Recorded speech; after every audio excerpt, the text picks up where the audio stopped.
Le Réseau des sports est fier de vous présenter la manche numéro 7 de la saison 2023 de la Coupe Nissan Sentra.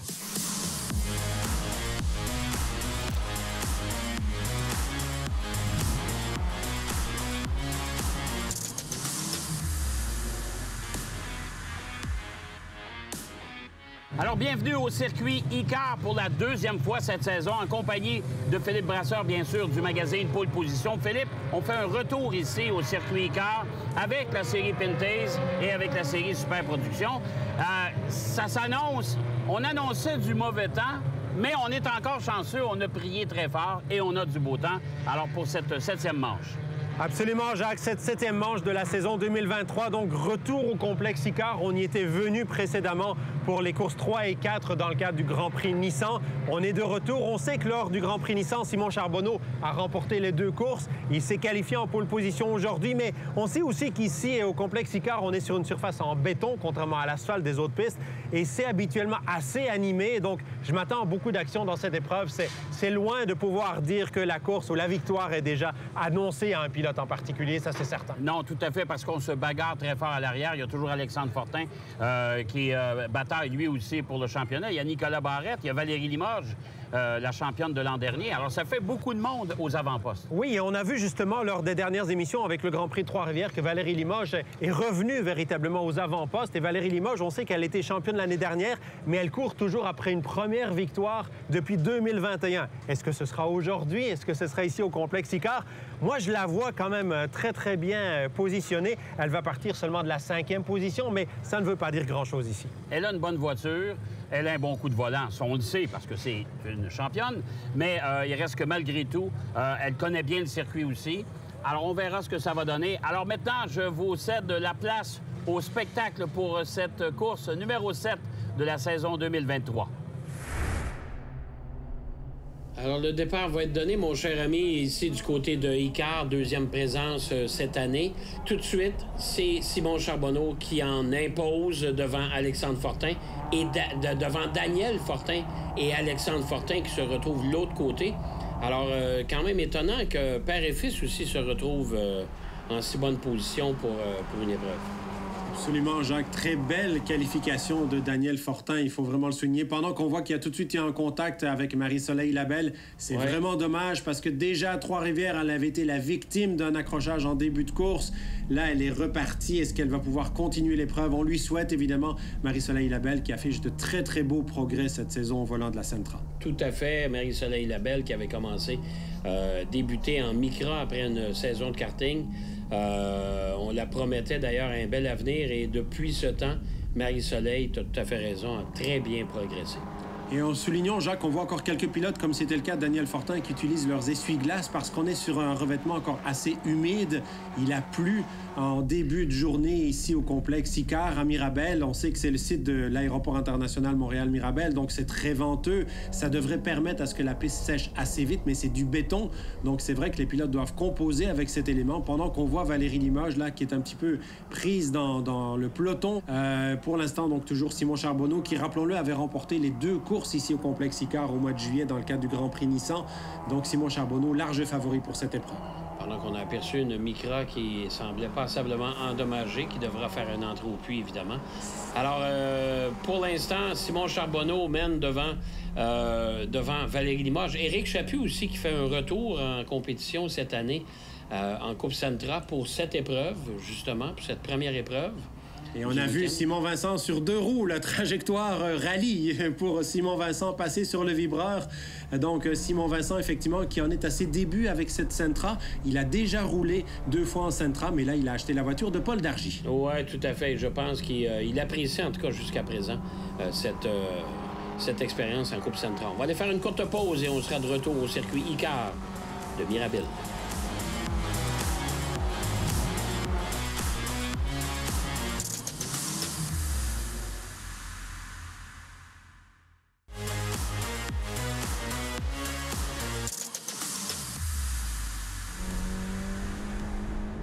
Alors, à bord de la voiture de Simon Charbonneau, qui est bon meneur de cette épreuve encore une fois, il est tout fin seul, dans le fond. Hein? Simon Charbonneau n'est pas dérangé par personne, c'est le cas de le dire, pendant qu'Alexandre Fortin et Valérie Limoges commence à se battre, bien sûr, pour cette deuxième position. Oui, on a déjà vu ce duel, Jacques. Pendant qu'on voit un autre beau duel, c'est celui des frères Miron.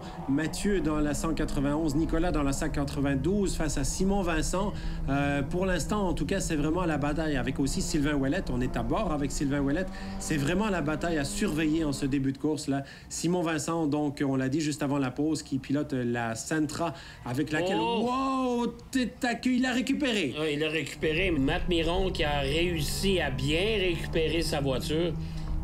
Ça a passé tout près, mon cher ami. Ça a passé très près. Seulement 2 positions de perdu pour lui. Il a très, très bien récupéré la Mathieu Miron. Vraiment, chapeau à lui. Parce que c'est vrai, quand on part en travers comme ça, c'est pas évident. Et là, vraiment, un beau geste de pilotage après la petite erreur. Donc, clairement, Mathieu Miron qui reste dans la bataille. On le voit notamment avec Simon Vincent. C'est Nicolas Miron maintenant devant Mathieu Miron. Mathieu Miron, donc, qui vient de réussir à reprendre une position au détriment de Simon Vincent. Sylvain Ouellette, lui, il a, je dirais, admiré tout cela, Jacques.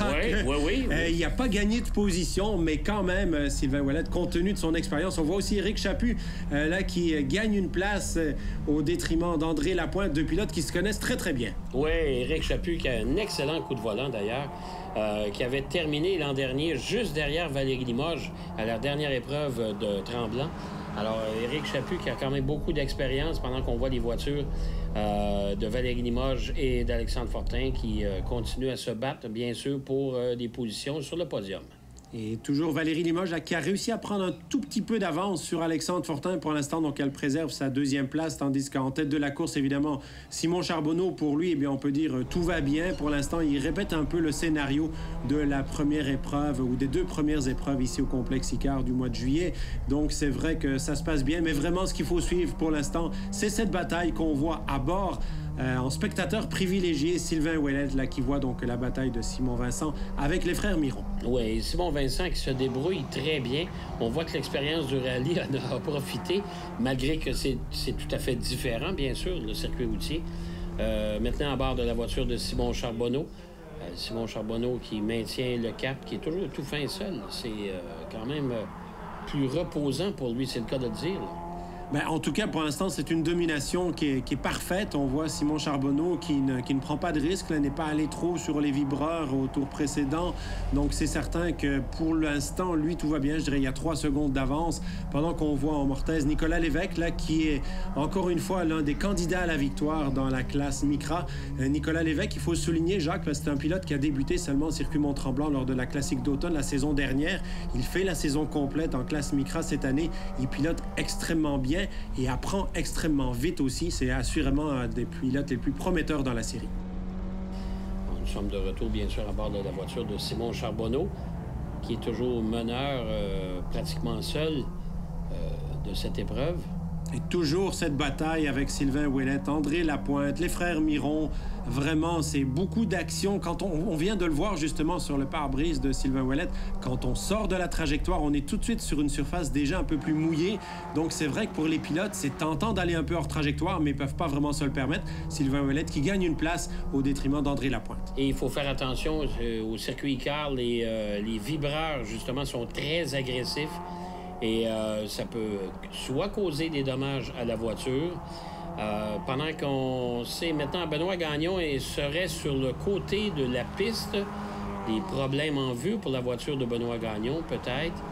Est-ce qu'on va neutraliser? Si la voiture n'est pas dans un endroit névralgique, on va continuer l'épreuve. Il n'a pas perdu de tour, en tout cas pour l'instant. Donc, je dirais peut-être juste un souci passager là, dans le cas de Benoît Gagnon, qui poursuit l'épreuve. Ceux qui poursuivent aussi l'épreuve et la bataille, c'est Éric Chaput. Donc, vraiment beaucoup d'action dans le peloton. Je pense que si, pour l'instant, c'est assez calme en tête de la course, dans le peloton, c'est vraiment très, très intéressant à suivre que cette épreuve. Valérie Limoges résiste bien à Alexandre Fortin. Daniel Fortin occupe la 4e place aussi. Le drapeau jaune. Drapeau jaune, est-ce que c'est un jaune localisé ou complet? On va le savoir très, très bientôt, mais ça pourrait venir relancer toute l'épreuve. Oui, tout à fait. Alors, c'est peut-être la voiture de Benoît Gagnon qu'on n'a pas revue qui provoque cette semi-neutralisation, si on veut. Alors, peut-être des débris en piste, mais c'est certain qu'on n'a pas vu les raisons là, de ce drapeau jaune. Au niveau des pilotes, en tout cas, tout semble bien aller. Il n'y a pas personne qui est arrêté pour l'instant. On voit toujours Éric Chaput là, qui a réussi à gagner 2 places depuis le départ pour l'instant. Donc, Éric Chaput, tout va bien pour lui. Mais non, je pense qu'il y a eu des soucis, là. Éric Chaput au ralenti. Ouais, Éric Chaput au ralenti. Il y avait une voiture aussi qui semblait avoir des problèmes à l'arrière, là. Soit un pneu qui frotte. On n'a pas beaucoup de détails pour l'instant, mais Éric Chaput, je pense, devra abandonner l'épreuve, malheureusement. Ben oui, Éric Chaput, justement, fait son entrée au puits. On sait qu'il y avait... pourtant, la voiture allait très bien. Alors, souci mécanique et on est contraint à l'abandon, malheureusement, pour Éric Chaput. Oui, Éric Chaput, un retour dans la série on aurait aimé voir avec plus de succès, bien entendu. C'est malheureux pour Éric Chaput. Pilote très sympathique, talentueux, qu'on avait pris plaisir à voir régulièrement dans la série les saisons précédentes. Course terminée donc pour lui. On sait aussi que Jonathan Couture, en début de course, avait abandonné l'épreuve. Là, on montre le drapeau jaune et rouge, Jacques, donc vraisemblablement des débris sur la piste ou peut-être une trace d'huile sur la trajectoire. Donc les pilotes doivent redoubler de prudence à cet endroit-là. Oui, tout à fait. Ça indique qu'il y a un problème quelque part, qu'il y a quelque chose sur la piste qui pourrait... Et là, il semble avoir un peu de fumée bleue, en tout cas un peu de fumée qui sort sous la voiture de Simon Charbonneau. Je ne sais pas s'il y a un problème technique qui se pointe, mais c'est jamais bon signe, ça.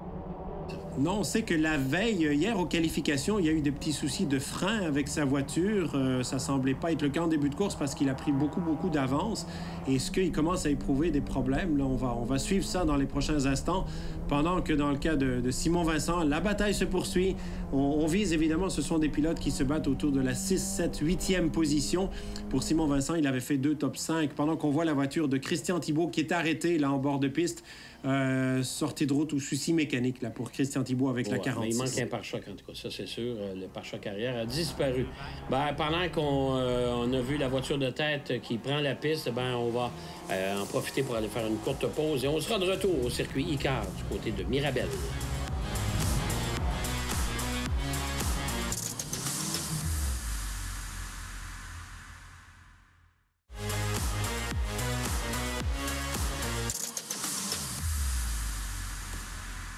Alors, on a dégagé le tout, bien sûr, et on va relancer cette épreuve. Simon Charbonneau qui est en tête, Valérie Limoges tout juste derrière lui. Évidemment, les relances, ça provoque aussi des poussées de la part des pilotes parce qu'on voit une occasion supplémentaire pour aller reprendre des positions qu'on avait perdues lors des tours précédents. Les relances, Jacques, ça relance le spectacle aussi, mais pour le meneur, évidemment, c'est toujours triste parce que quand on a plusieurs secondes d'avance, on ne veut pas avoir une neutralisation. Celle-ci, elle était indispensable suite à la sortie de route de Christian Thibault. Donc, c'est certain que les officiels n'avaient pas le choix. Relance pleinement justifiée avec donc Simon Charbonneau qui a repris la tête de l'épreuve.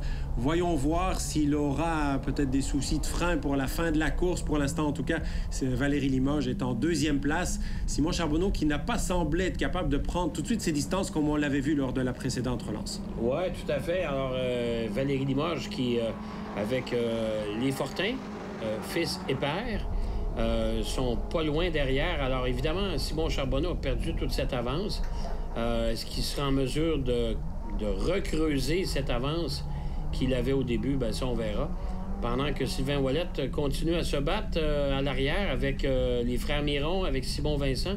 Bonne nouvelle, ces pilotes-là semblent s'amuser beaucoup à l'arrière, évidemment.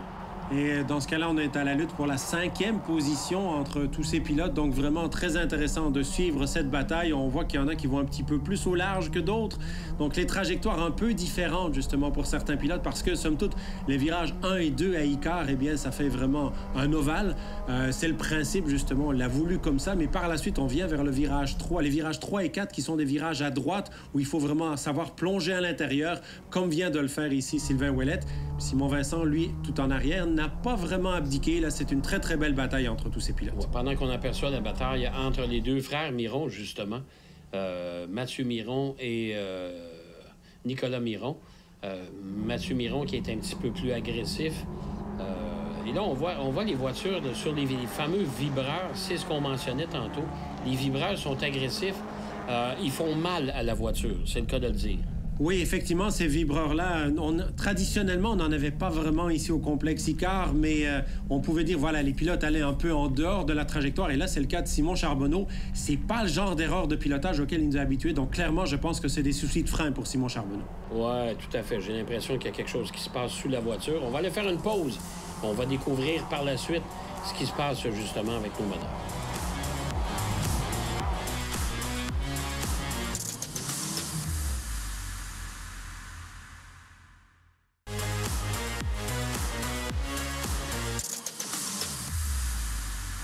Alors, Simon Charbonneau, toujours meneur, mais il se fait rattraper rapidement par Valérie Limoges et Alexandre Fortin. Et là, les voitures se sont vraiment rapprochées. On est pare-choc à pare-choc, même à l'arrière avec Simon Vincent. C'est assez spectaculaire comme relance. C'est une relance qui a vraiment tout relancé parce que là, c'est une bataille aussi, vous le voyez en mortaise, dans la classe Micra avec Nicolas Lévesque, Charles-Étienne Boucher notamment, mais aussi vraiment cette bataille en Sentra, Jacques, tu l'as dit. Là, encore une fois, Simon Charbonneau qui va très, très au large. C'est certain qu'il y a des problèmes là, sur cette voiture. On ne l'avait jamais vu autant en difficulté depuis le début de la course. Donc, c'est clair que c'est des derniers tours qu'on peut s'attendre extrêmement spectaculaires parce que là, ce qu'on pensait avant la relance, être quasiment course gagnée pour Simon Charbonneau, c'est plus du tout le cas pour l'instant. Non, parce que les voitures sont pratiquement collées à lui, à l'arrière. Valérie Limoges est vraiment pas loin, là. Ouais, et là, on est à bord avec Simon Charbonneau. Simon Charbonneau, il va en travers complètement beaucoup trop large. Clairement, il n'a pas été capable de freiner lors du premier virage. C'est certain que des gros soucis là pour le meneur. Je pense qu'il va devoir arrêter assez rapidement. Oui, tout à fait, parce que pas de frein, évidemment, une voiture de course, on ne peut pas demeurer en piste. On en a besoin, c'est essentiel, même sur la route, là, on s'entend là-dessus. Oh! Mais qu'est-ce qui s'est passé là? Oh! Ah ben, alors là, on a eu droit à tout un accrochage.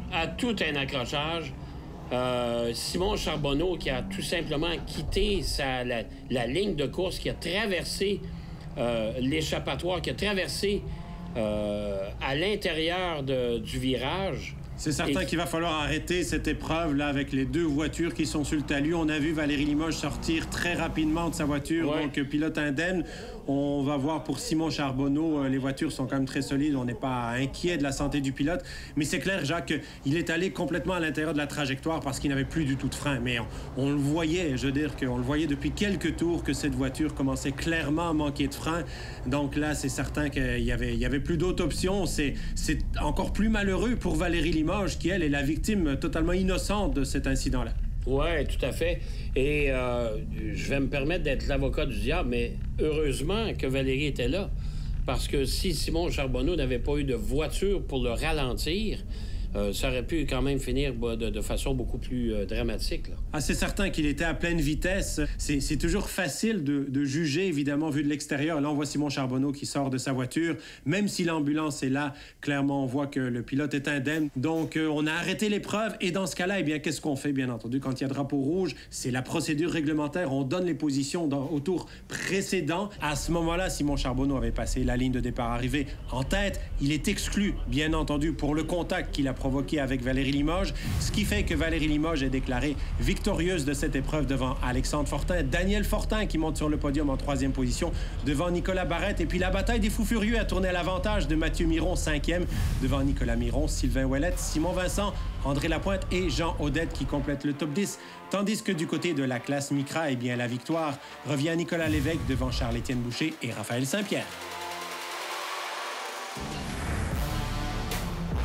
Bien, c'est sûr que je pense que j'ai fait une belle course. Là. Je partais en 5e position. Je suis tombée 2e assez rapidement dans l'épreuve. La voiture allait vraiment bien. Ensuite de ça, après un restart, j'ai pu tomber aussi en première place. Malheureusement, il est arrivé ce qui est arrivé, mais bon. Bien là, c'est sûr qu'il y a beaucoup de travaux à faire sur la voiture. Il va falloir l'amener à la carrosserie et tout. Donc, on a beaucoup de travail à faire cette semaine, puis on a seulement 3 jours pour le faire. Donc, ça va être assez serré. Course de ce matin, au début, c'était quand même assez tranquille.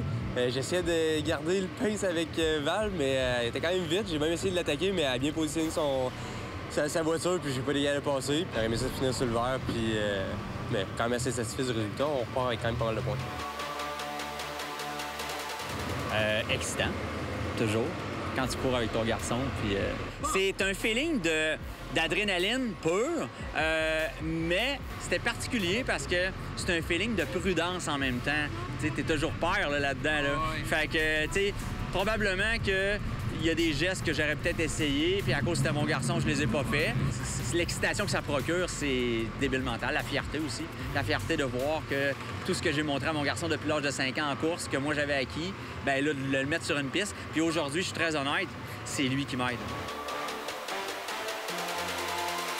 Ça a bien été ce matin, je me suis fait chauffer de derrière un petit peu. À un moment donné, j'étais deuxième, quand même un bon bout. J'ai tombé même troisième au début, j'ai été patient. Laisser regarder mes compétiteurs, voir comment ils roulaient. Puis après ça, j'ai réussi à me faufiler en deuxième position. Il y a eu une relance. J'aime beaucoup les relances. J'ai réussi, à un moment donné, à misser en première place. Charles-Étienne, il disait encore, parce que la dernière fois, il casse, ça avait arrivé à la relance, j'avais réussi à repasser. Là. Alors, bien sûr, une course rocambolesque, Philippe, c'est le cas de le dire. Ça s'est terminé, pas sur les chapeaux de roue, mais ça a été difficile pour Simon Charbonneau. Oui, effectivement, bon, visiblement des soucis de frein déjà depuis quelques tours. C'est vrai que là, il se retrouve avec une situation de drapeau rouge, évidemment. C'est toujours un petit peu problématique pour les officiels, mais ils ont appliqué ce qu'il fallait appliquer. C'est-à-dire qu'on redonne les positions au tour avant le drapeau rouge. Sauf que le pilote qui a été responsable de cet accident qui a créé le drapeau rouge, effectivement, il est exclu, donc, non seulement de cette épreuve-ci, mais aussi de la prochaine, qui aura lieu, évidemment, encore ici au complexe Icare. Alors, c'est vrai que, bon, c'est une situation que ce n'est pas de cette manière-là que Valérie Limoges aurait certainement aimé gagner l'épreuve. Mais n'oublions pas une chose, Jacques, elle était en tête au moment du drapeau rouge. Donc je pense que de ce côté-là, on ne peut pas considérer que c'est une victoire volée pour Valérie Limoges, loin de là. Non, loin de là, parce qu'elle a quand même demeuré en deuxième place pendant un sacré bout de temps. Alors Valérie Limoges, qui pense, je pense en tout cas, mérite pleinement cette victoire-là. Bien sûr, c'est des situations qui ne sont pas nécessairement faciles pour les commissaires en chef de la série, mais on se doit quand même d'assurer la sécurité des pilotes.